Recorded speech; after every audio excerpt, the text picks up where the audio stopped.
Pessoal, bom dia, bom dia, bom dia. Agora sim, estamos já online aqui.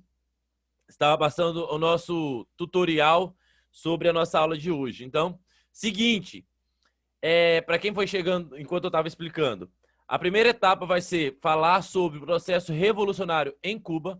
É um assunto que envolve muito as redes sociais, que eu nunca vi um povo que não entende quase nada, que é ficar falando de Cuba, das questões. Então, quando a gente não entende muito da história, a gente fica vendo muita bobeira, que olha, que eu tô até estressando já mexer em rede social, nunca vi. Então, nós vamos falar um pouquinho como que foi esse processo revolucionário em Cuba.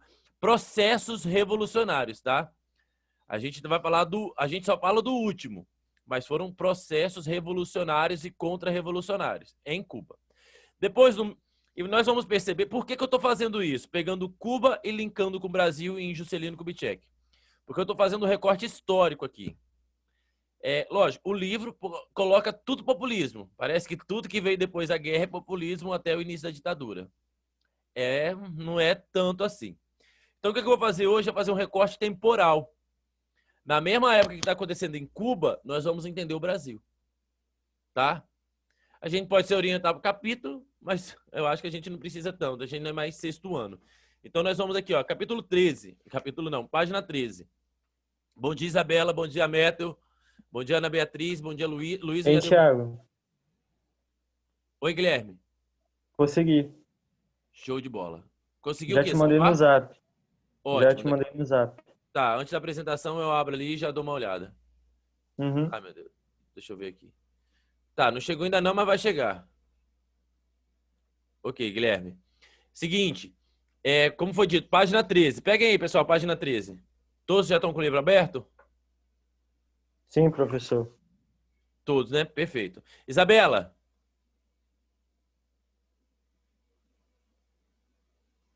Isabela? Oi. Ei, bom dia. A leitura sobre Cuba. Então, o assunto Cuba vai surgir como revolução contra a revolução. Então, eu não posso ficar falando só a revolução cubana. Então, Cuba. Você leu sobre esse capítulo? Já foi uma leitura há 3 semanas atrás. Já foi leito? Já foi. Vixe, tô vendo gente sair da sala por causa de quê, pessoal? Por causa que eu vou perguntar o que está acontecendo. Isabela, você fez a leitura aqui da página 13? Eu li e aí você pediu até para fazer um resumo, só que eu não fiz o de Cuba ainda. Não fez, ok. Você quer comentar algo da sua leitura que você achou bacana, o alinhamento aqui com os Estados Unidos, depois dos conflitos? Quer comentar algo? Não. Tá, ok. Seguinte, pessoal, ó. A primeira questão é, qual era a relação entre os Estados Unidos e a Revolução Cubana? Nós vamos entender o seguinte, a própria história cubana, a gente tem que entender que pertencia àquele período, era um território colonizado pelos espanhóis.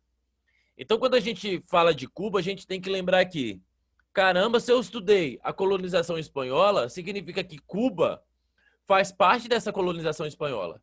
E significa que, se Cuba foi colonizada, vai haver um período que aquele território vai precisar lutar pela sua independência.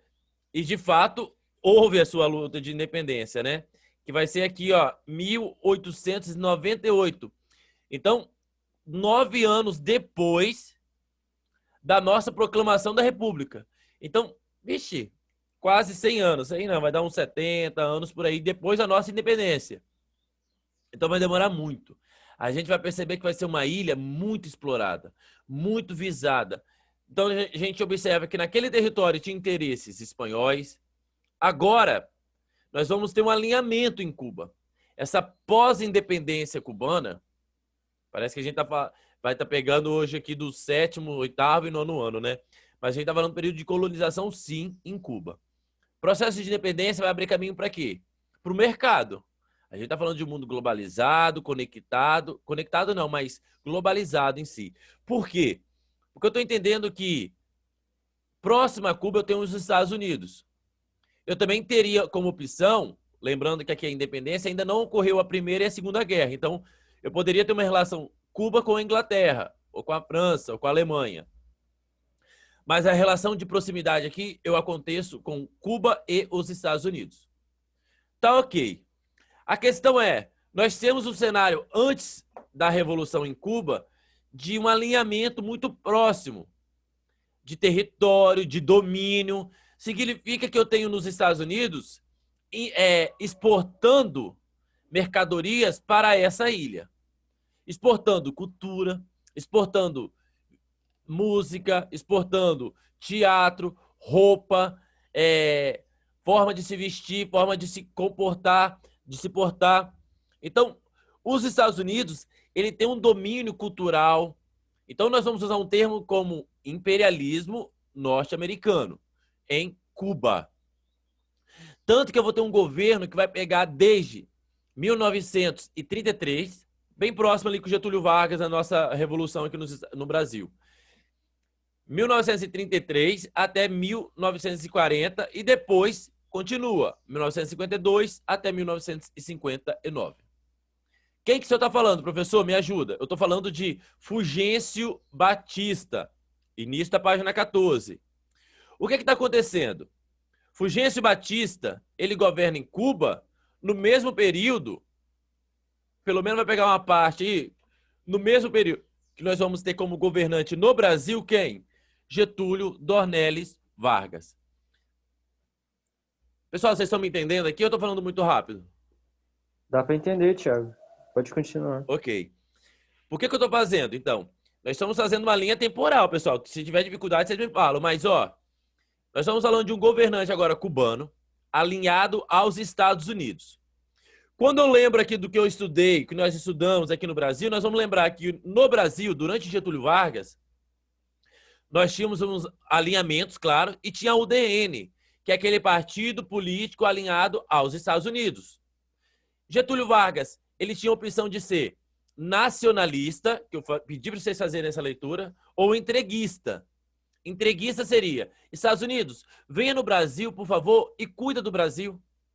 Cuida da Petrobras, Estados Unidos. Cuida da Eletrobras. Pega esses recursos e deixa umas migalhas para nós. Seria a mesma coisa que falar, Portugal, volta a dominar o Brasil. Portugal, volta a colonizar o Brasil.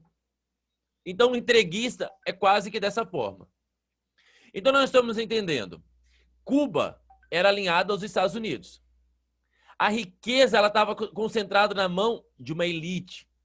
De uma pequena parcela aqui, que usufruía esse recurso, essa riqueza, e a maioria, a grande maioria da população, passava fome. Ok. A gente percebe que Getúlio comete suicídio em 1954.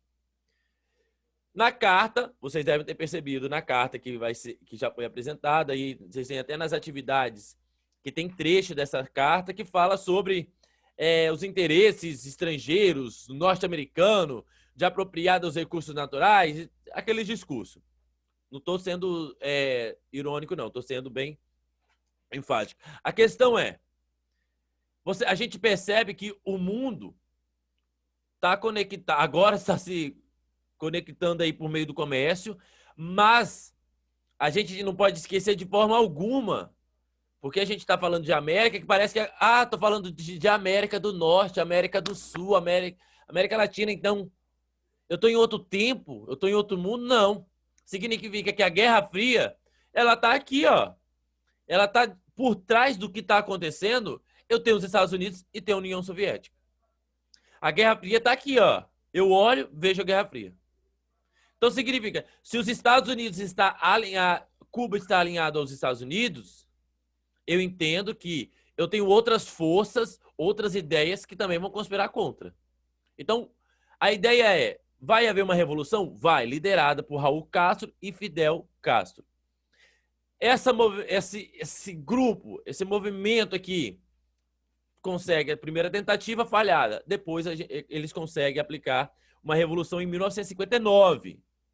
Os Estados Unidos tentam sua contra-revolução, apoiando aí uma elite rica e militarizada. Não conseguem essa contra-revolução. A partir desse momento, eu tenho firmado o governo revolucionário de Fidel Castro. Professor, você falou de Fulgêncio Batista, que era um ditador antes do ditador Fidel Castro. Era um ditador antes do ditador Fidel Castro. Olha que loucura. Um ditador que governava, eu tenho uma revolução para colocar um outro ditador. Loucura, né? A gente vê um ditador governando para poder tirar e colocar uma democracia. Em Cuba, não. Então, o que ocorreu?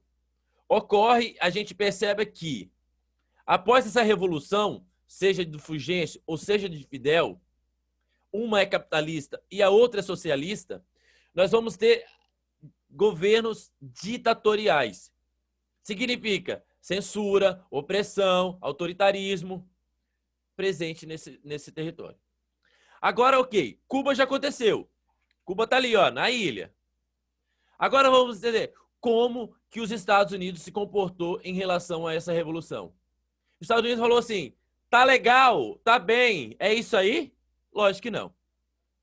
Primeiro, os Estados Unidos não gostou nada de ter perdido o seu fundo de quintal ali, ó, onde ela podia testar, vender seus produtos, principalmente seus produtos velhos, mandar ali para Cuba, fazer um comércio, explorar um pouco aquele recurso, principalmente um recurso turístico, uma economia turística ali naquela região. Então, os Estados Unidos faz algo que a gente já estudou na história.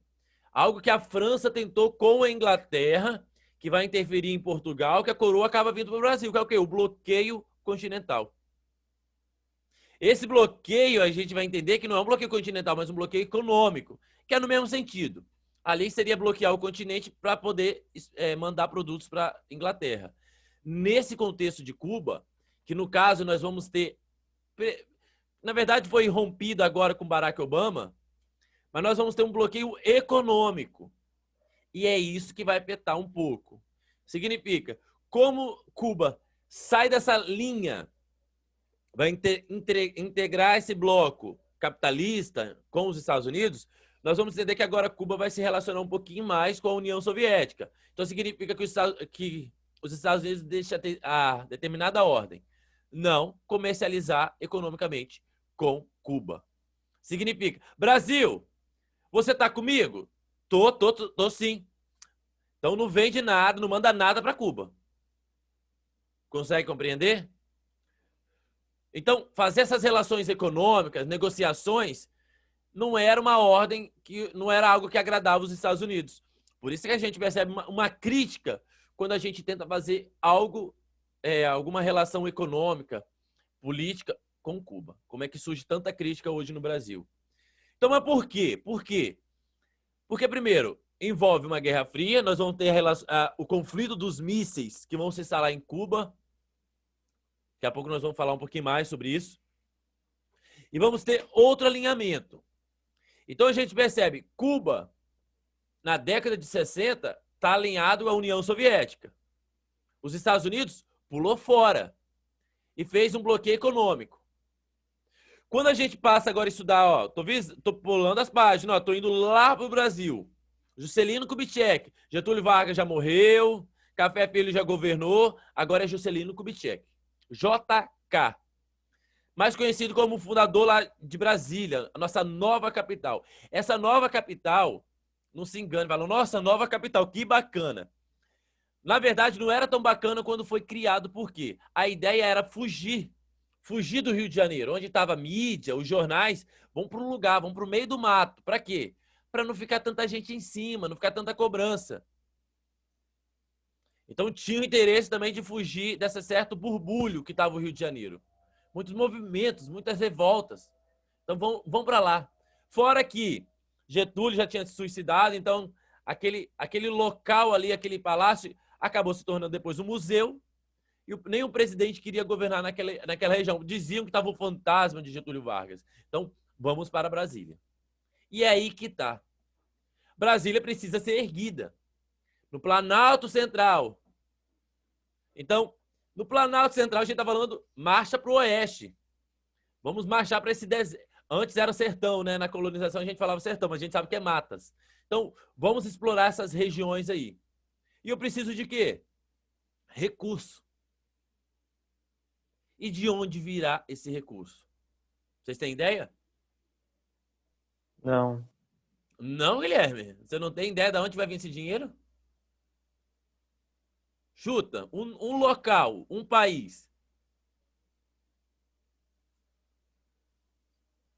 Vamos lá, pessoal.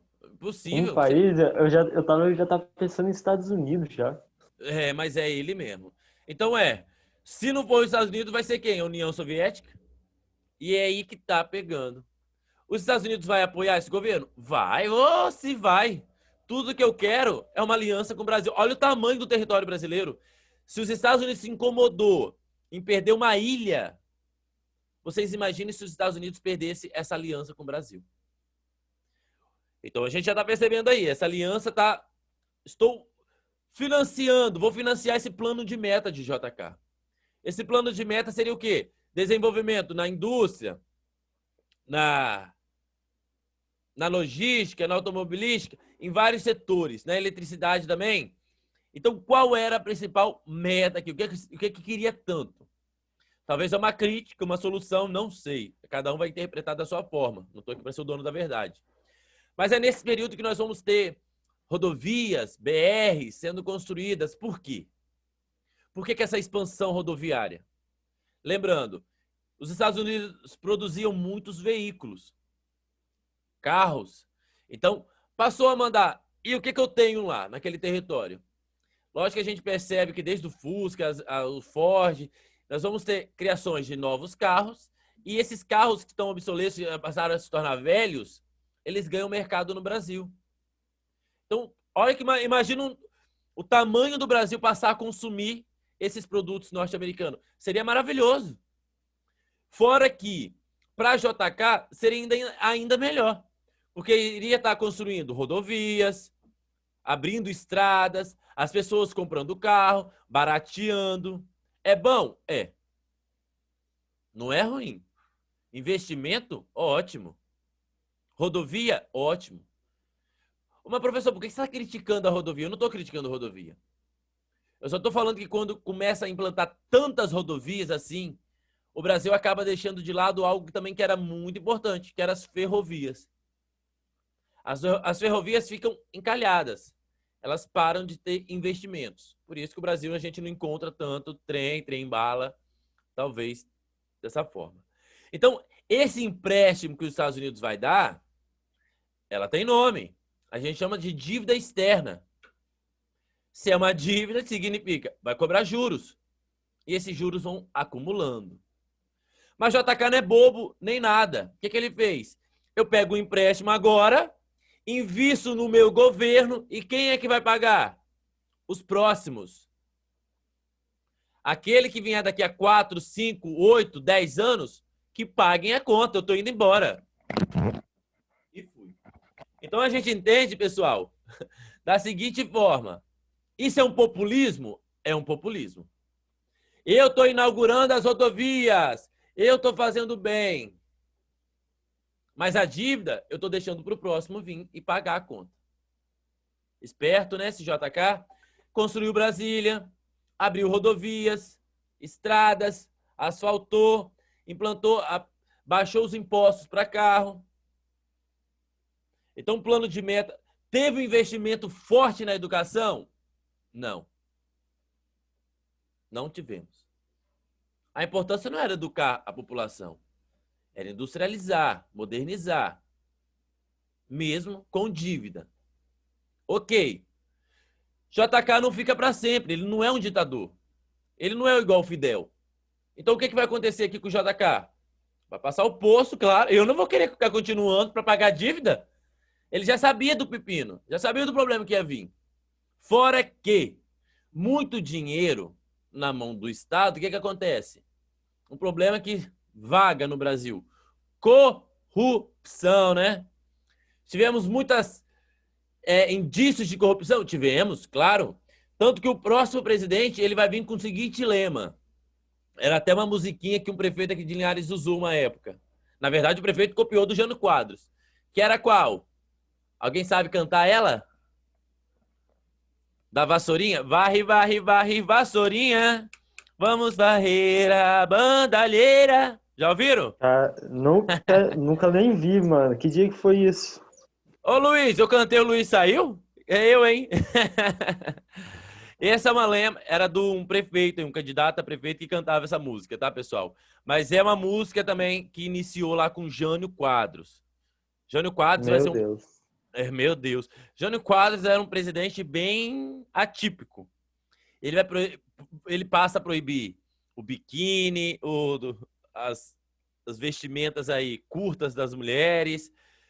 Ele tinha uma defesa da moral, dos bons costumes. E ele faz algo muito inusitado. Ele pede renúncia, acreditando que o Congresso ia pedir para ele continuar no governo. Mas o Congresso assinou a carta e falou, tá bom, tchau.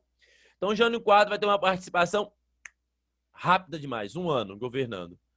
E Jânio Quadros seria o vice dele, né? No caso, Jânio Quadros e João Goulart. Perdão, confundi aqui os nomes. Jânio Quadros sai e entra João Goulart. João Goulart, que era o vice. Então, nós temos até aqui na página 30, vocês observem, ó, a transição do Jânio Quadros para João Goulart. O problema é... Tem problema aí? Tem. PTB. Vamos lá olhar o quadrinho nosso do PTB. PTB, Partido dos Trabalhadores Brasileiros. Opa, partido... Cadê? PTB. Partido Trabalhista Brasileiro. Opa! Um presidente socialista? Que negócio é esse? Como que chegou a isso? Pois é. Então, quando João Goulart entende que a presidência caiu no colo dele, porque Jânio Quadros pediu renúncia, o que acontece aqui? Nós temos, então, em João Goulart, ou Jango, é que eu já falo o nome emendado. Quem preferir falar João Goulart é uma coisa, mas era chamado de Jango, tá? Só pra gente entender. Quando eu falar Jango, eu tô falando do João Goulart. Então, João Goulart em si, ele vai sofrer uma dura crítica aqui no nosso território. Que crítica é essa? Que o Brasil estava alinhado à China, estava alinhado aos comunistas. Então, não queriam deixar nem Jango governar. Ele estava em viagem, na verdade, na China, passando pela União Soviética, e não queriam nem deixar ele pisar o pé no Brasil. Nessa transição, nós vamos ter o apoio aqui do Scott, que seria o candidato derrotado, Lott aqui, ó, Henrique Lott. Ele é até um alemão, um galego, que ele fala, não, pode deixar o Jango, deixe o Jango governar. Então, o Jango ele vai governar de 61 depois até 64, que é o período do golpe de Estado. Golpe de Estado. É você, Guilherme. Cadê o Luiz? O Luiz tem que apresentar com você, hein, Guilherme? O cara saiu, Eu não tô sei vendo. por quê. Pois é. Então eu vou passar a bola agora para Guilherme. Guilherme, já vou lançar para você agora, tá? E nós vamos... Pessoal, eu tentei fazer uma mistura aqui bem rápida, só para a gente entender o tempo histórico. O objetivo não é pontuar muitos presidentes, mas o acontecimento histórico dentro dessas décadas, de 50 para 60, tanto em Cuba como no Brasil, e as influências dos Estados Unidos e da União Soviética. E talvez é isso que eu quero que vocês observem na leitura que vocês estão fazendo.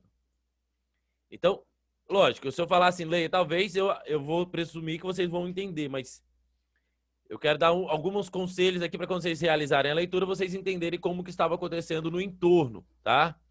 Então, quando vocês começarem ou forem ler, ou estiverem focados aqui na leitura sobre João Goulart, prestem muita atenção, pessoal, porque isso é um assunto muito polêmico.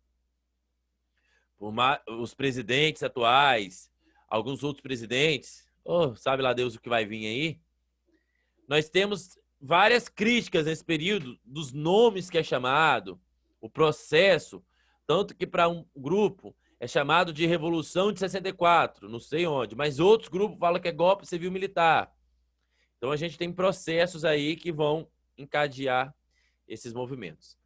Então, João Goulart vai ser o assunto que nós vamos continuar aqui um pouco, e também a questão indígena e do negro, que eu até comentei na aula passada.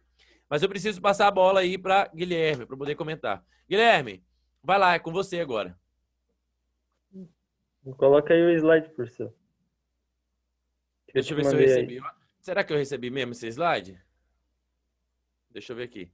Chegou, Guilherme. Chegou. Deixa eu abrir aqui rapidinho, tá? Dá uma olhada aí. Tem vírus não, né? Não, pode ficar tranquilo. Tá ok, tá bom. Ainda bem que não tem vírus aí, velho. Será? Tem não, Thiago, tá de boa. Varre, vassourinha. Não, Thiago, para. Vai lá, Guilherme, com você. Bom, hoje eu vou falar sobre golpe de Estado. Aí quem fez foi eu e o Luiz. E o professor é o Thiago. Pode passar, professor. O que é o Isso. golpe de Estado? O golpe de Estado consiste no derrubo ilegal por parte de um órgão do Estado da ordem constitucional legítima. Os golpes de Estado podem ser violentos ou não, e podem corresponder aos interesses da maioria ou de uma minoria. O ato do golpe de Estado pode consistir simplesmente na aprovação por parte de um órgão de soberania, de um diploma que revogue a Constituição e que confira todo o poder do Estado a uma só pessoa ou organização. Pode passar, professor. Ok. Características do golpe do Estado. Outros aspectos comuns que acompanham acontecendo ou sucedendo o golpe de Estado são a suspensão do poder legislativo com fechamento do Progresso ou do Parlamento, prisão ou exílio de opcionistas e membros do governo deposto, intenso apoio de determinados setores da sociedade civil e na instauração do regime da excepção com suspensão de direitos civis, cancelamento de eleições e decretação de estado de sítio, estado de emergência ou de lei marcial, e instituição de novos meios jurídicos, decretos, atos constitucionais da nova Constituição para legalizar e legitimar o novo poder constituído. O que ocorreu no golpe de Estado? O golpe de Estado no Brasil de 1964 designa o conjunto de eventos ocorridos em 31 de março de 1964, no Brasil, que culminaram no 1º de abril de 1964, com um golpe militar que encerrou o governo do presidente democraticamente eleito João Goulart, também conhecido como Jango. Jango, isso aí. O presidente eleito João Beixô Marques Goulart, né? Também conhecido como Jango, foi um advogado e político brasileiro. O 24º presidente do Brasil de 1961 a 64. Antes disso, também foi o 14º vice-presidente de 1956 a 1961. Durante os governos dos presidentes Juscelino Kubitschek e Jânio Quadros. Jango foi eleito vice-presidente com mais votos que o próprio presidente. Isso. Nessa época, o vice-presidente não precisava ser vice do presidente eleito. Ele poderia... O Jango, ele era vice do opositor. Então, você votava para presidente e votava para vice. Olha que bacana. Hoje a gente vota para presidente e o vice vem junto, né? Naquela época, não. Você votava para presidente e votava para vice. Aí o melhor presidente governava e o melhor vice era o vice do presidente eleito. Olha que loucura, que bacana. Então, a gente percebe... Eu gostava, eu preferia assim. Olha ele aí, esse aqui é quem? O Jango? É o João Goulart, conhecido como Jango. João Goulart. O vice-presidente, que foi presidente do Ótimo. Brasil, né? Perfeito. Tem algo mais, ô Guilherme, a comentar? Não. Aí eu pensei, vou colocar uma imagem desse cara aí pra ver. E cadê o seu colega, o seu parceiro aqui para apresentar? Sumiu! Perdeu ponto. Vamos lá, pessoal. É o seguinte, eu vou lançar uma proposta aqui para vocês. Caso alguém queira ganhar um ponto bônus. Isso é aquele bônus que aparece. Bônus track. Vocês vão ganhar um bônusinho aí. Mas vocês vão ter que me responder no caderno e me mandar essa foto até hoje para ganhar um pontinho. Só hoje, porque hoje é sexta. Liquida geral. E qual é o liquida geral aqui? São 2 perguntas. Quer dizer, são 2 perguntas. Você pode responder as 2, você pode responder uma. Mas a questão é, o máximo que você vai conseguir aqui é 1 ponto. Esse 1 ponto eu posso distribuir para vocês na nota aqui. Quem está online, hein, pessoal? Presta atenção. A pergunta é a seguinte. Qual a relação... Vou até voltar aqui, ó. Vou falar uma vez só. Qual a relação entre os Estados Unidos e a Revolução Cubana? Primeira pergunta. Vocês podem me responder essa se quiserem. Qual a relação entre os Estados Unidos e a Revolução Cubana? Todos escutaram? Sim. Maria, Beto e Isabela, escutaram? Sim. Ok. A outra pergunta é: quais, apesar que quais vai ficar muito aberto, mas qual o motivo que eu consigo compreender para ocorrer o golpe de Estado com o governante aqui, Jango, com o presidente Jango? Por que que ocorreu esse golpe de Estado? Quais eram as críticas aqui? Ok? São duas perguntas. Você pode responder uma só, tá bom, já pode ganhar um ponto. Pode responder as duas, se você quiser construir. A relação dos Estados Unidos com a Revolução Cubana e os motivos, os motivos que levaram à derrubada do governo aqui de Jango e a implantação da ditadura. Vão ter críticas do seu governo? Vão. Por quê? O que que ele estava fazendo que estava incomodando tanto? Ele estava fazendo reformas agrárias? Ele estava investindo na educação? O que que ele estava fazendo que estava incomodando tanto? Então, são duas perguntas. Me responda uma. Você tem até o final da tarde de hoje. Quer ganhar um pontinho? Manda lá para mim, que a gente registra. Se não, deixa como tá bom. Na sexta-feira, tá ok? Ok. Ok, Guilherme, show. Valeu pela apresentação. Pessoal, alguma pergunta? Por enquanto, não. Tiago, o importante é só mandar a resposta, né? Não Isso. precisa estar certo e errado. É, Vamos pode lá. chutar. Mas você não vai colocar pode ali que a chutar. Xuxa participou da Revolução Cubana, né? Que aí não dá. Mas, Ah, mas você vai colocar algo sobre. Mas vocês são inteligentes, vocês vão colocar algo bacana. Esse um ponto, ele é extra, tá? Ele é extra, significa. Vai precisar ali, arredonda esse um ponto. Tá ok? ok. Pessoal, show de bola. Deu para compreender? Eu falei muito hoje na aula, ficou muito aberta aqui a discussão ou eu preciso voltar para tocar um pouco nesse assunto ainda? Deu pra entender. Maria Eduarda já foi, ó. Tá ok, pessoal. Então tá bom. Aproveita o final de semana. Final de semana chegou, é para isso, né? Então, Pra você sexta-feira. também, Thiago. Aproveita aí esse Obrigado. final de semana. Ah, tô precisando. Ah, eu também, Pessoal, velho. até mais. Até terça-feira. Tchau, tchau. Tchau, Método. Tchau, Guilherme. Falou, Thiago. Falou, Thiago. Falou.